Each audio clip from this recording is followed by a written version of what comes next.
सर्वांना नमो बुद्धाय, जय भीम, जय भारत. काल मी ख्रिश्चन लोकांनी, म्हणजे मुळात हे ख्रिश्चन लोक नाही आहेत, तर इथले महार लोक आहेत.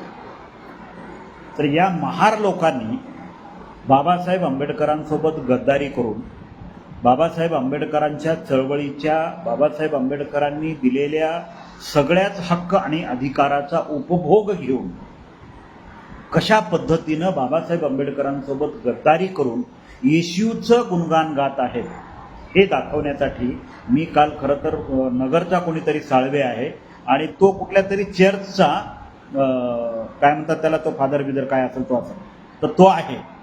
तर मुळात महत्त्वाचा विषय असा आहे की इकडे मांग जातीतली लोक असतील किंवा अन्य अनुसूचित जातीतली लोक असतील, बौद्धांनी आम्हाला आरक्षण मिळू दिलं नाही म्हणून किंवा बौद्धांनीच सगळ्या सवलती लाटल्या म्हणून इकडं बौद्धांच्या नावानं अनुसूचित जातीमधल्या अन्य जाती बोंब मारताना आपण पाहतोय.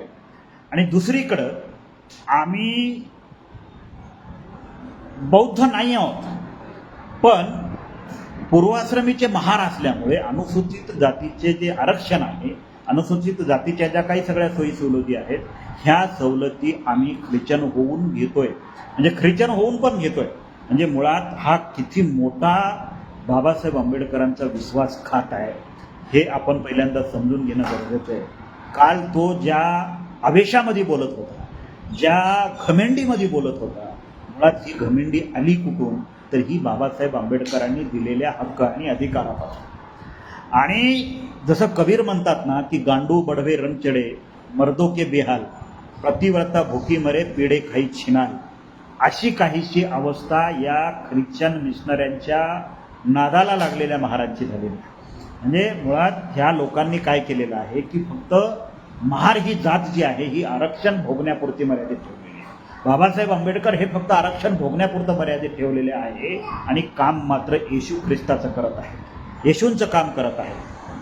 त्यामुळं बाबासाहेब आंबेडकरांची मुळात सामाजिक न्यायाची जी संकल्पना होती ही अनुसूचित जातीतून, ज्या अनुसूचित जातीमधल्या ज्या जाती आहेत या सगळ्या जातींना मुळात धर्म हवा आहे, मुळात धर्म हवा आहे, पण तो ख्रिश्चन नव्हे, मुस्लिम नव्हे किंवा अन्य कुठलाही इहलौकिक, म्हणजे पारलौकिक, म्हणजे ज्याच्यामध्ये इहलौकिक नाही, सॉरी पारलौकिक, ज्याला ईश्वर आहे, आत्मा आहे, परमात्मा आहे, सगळं अल्लाह यांचं करतोय, असा कुठलाही धर्म अनुसूचित जातीच्या लोकांचा उद्धार करू शकत नाही.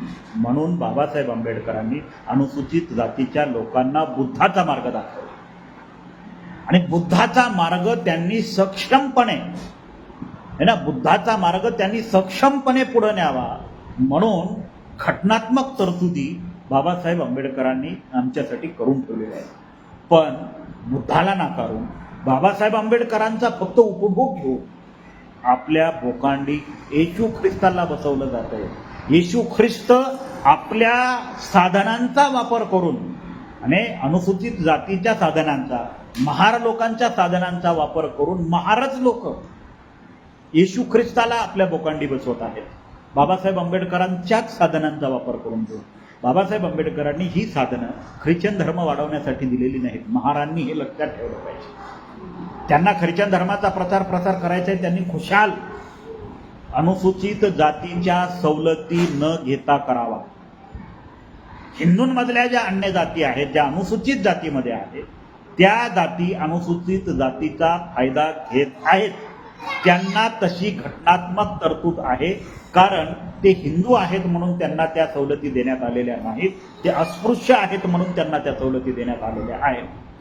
त्यांनी धर्मांतर केलेलं नाही. पण जे लोक, महार लोक बुद्धाला सोडून येशू ख्रिस्ताला कवटाळत आहेत, त्यांनी खुशाल आधी महार जातीसोबतच्या मिळणाऱ्या ज्या सवलती आहेत, सोयी सुविधा आहेत, घटनात्मक हक्क आणि अधिकार आहेत, हे अधिकार अगोदर या हरामखोर लोकांनी सोडून दिले पाहिजेत. कारण हे जे हक्क आणि अधिकार घटनात्मक बाबासाहेब आंबेडकरांनी अनुसूचित जातीच्या लोकांना दिलेले आहेत, हे बाबासाहेब आंबेडकरांची चळवळ चालवण्यासाठी दिलेले. बाबासाहेब आंबेडकरांची चळवळ उद्ध्वस्त करण्यासाठी दिलेली नाही. त्यामुळं जे महार लोक ख्रिश्चन धर्म स्वीकारून बाबासाहेब आंबेडकरांनी दिलेल्या हक्क आणि अधिकाराचा वापर करून घेत आहेत आणि ख्रिश्चन धर्म वाढवतायत, अशा गद्दारांपासून आपणही थोडं सावध झालं पाहिजे.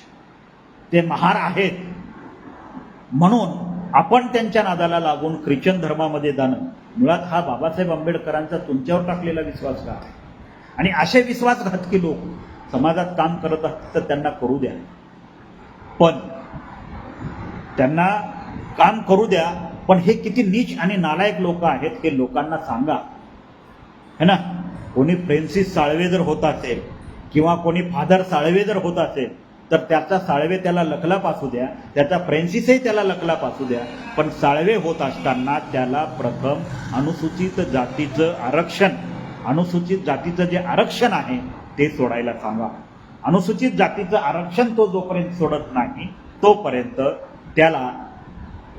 तोपर्यंत त्याला ख्रिश्चन मिशनऱ्यांचं काम करण्याचा नैतिक अधिकार नाही.